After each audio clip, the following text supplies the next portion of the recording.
You will hear the name Julius Caesar or just Caesar throughout your life. You may have already heard this name many times. Julius Caesar is one of the most famous Romans who ever lived. His full name was Gaius Julius Caesar, and he was born in 100 BC, when the Roman Republic was a little more than 400 years old. His ancestors belonged to one of Rome's oldest patrician families, the Iuli.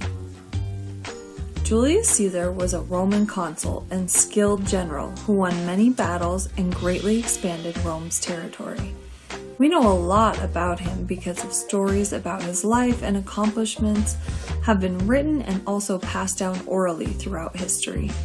In fact, while he was alive, Julius Caesar wrote some stories himself about his own life. Julius Caesar had many impressive accomplishments. Julius Caesar became a soldier at a young age. Originally, he was nominated to become a priest of Jupiter, which was a very powerful religious position in Rome. However, a family feud erupted between his family and another important family. As a result, Julius Caesar left Rome and joined the army instead. Julius Caesar was a fine soldier, and he soon became well known throughout the army. For his bravery, he was awarded a civic crown, which was a simple crown made of oak leaves. A civic crown was a very important honor and represented a soldier's bravery. Only very important Romans earned the right to wear one. After a few years in the army, Julius Caesar returned to Rome and became involved in politics. The word politics refers to the activities involved in running a government. In a republic, making laws, going to war, collecting taxes, and other government actions all require agreements between various people in the government in Rome. The consuls, senators, and other Roman officials all had to work together to try to solve problems. However, when it came to governing the areas Rome controlled, there were always disagreements about what the role of government should be. In order to get things done, politicians formed an alliance with other politicians who agreed with them. In Roman politics, there was a power in numbers. If a group of politicians formed an alliance, when together they had an easier time convincing other people to go along with them. Julius Caesar formed a political alliance with another soldier, a very rich man named Pompey. Together they set out to gain the things they wanted, such as land and power. Julius Caesar was elected to a number of special political offices, even though he had many enemies as he had friends. He worked his way up the political ladder until finally he became one of the 2 consuls at the top of the government. Remember, the consul had a great deal of power. To keep some of that power under control, the 2 consuls worked together with a process of checks and balances. They could not take any action until both consuls agreed. If one consul wanted a new law to be passed, the other consul did not like the law, then the 2 of the men would have to negotiate and compromise and make whatever changes were necessary in order to come to an agreement. Consuls served for just 1 year. After that, they often became proconsuls. Proconsuls were often governors of provinces, the lands beyond Italy and the Roman army that had been conquered. The red areas on this map show the Roman territory around the time of Julius Caesar's birth in 100 BC, shortly after the end of the Punic Wars. You can see that after the Punic Wars, Rome controlled most of the land around the Mediterranean Sea. The orange land is the Roman territory at the time of Caesar's death, and the yellow land is the Roman territory at its greatest extent. After his term as consul, Julius Caesar became a proconsul of a number of provinces to the north and east of Italy.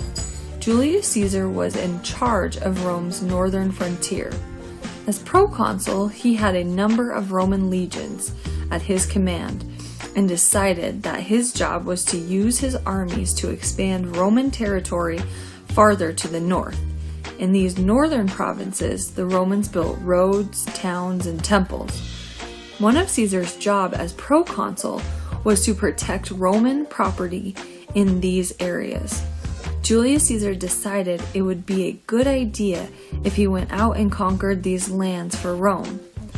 The only problem was that the areas he wanted to conquer were full of what were considered by some as barbarians.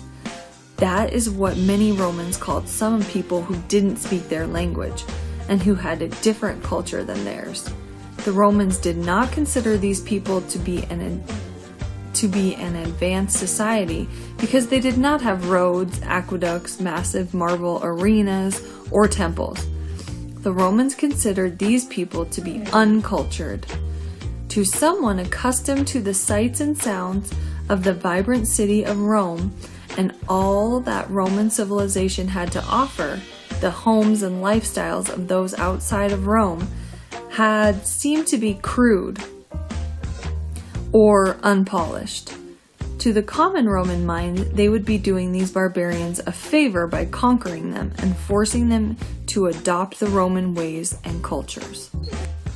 The people to the north of Rome that the Romans considered barbarians could basically be put into two categories: the Gauls and the Germanic tribes.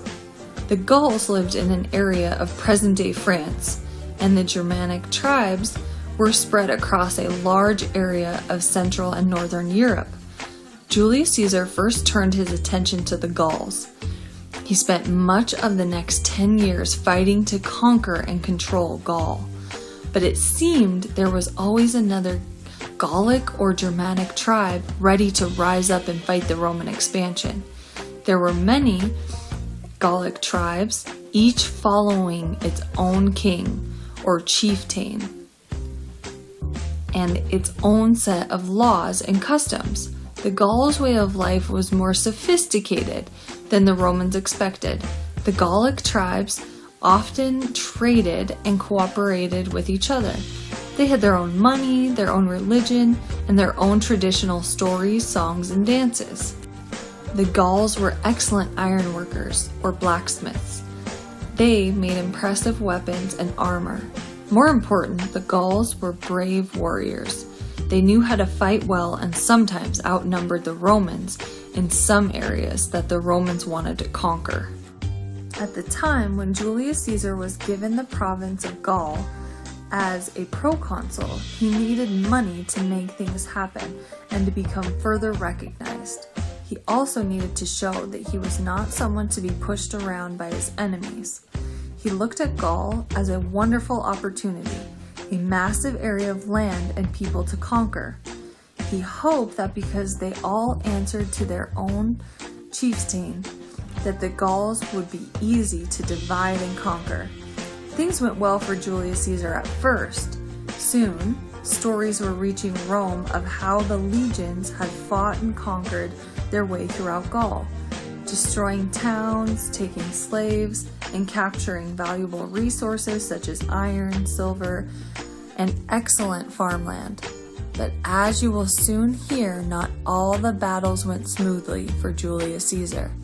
The Gallic soldiers also had a brave leader, Vercingetorix, who provided a true challenge for Caesar and his legions.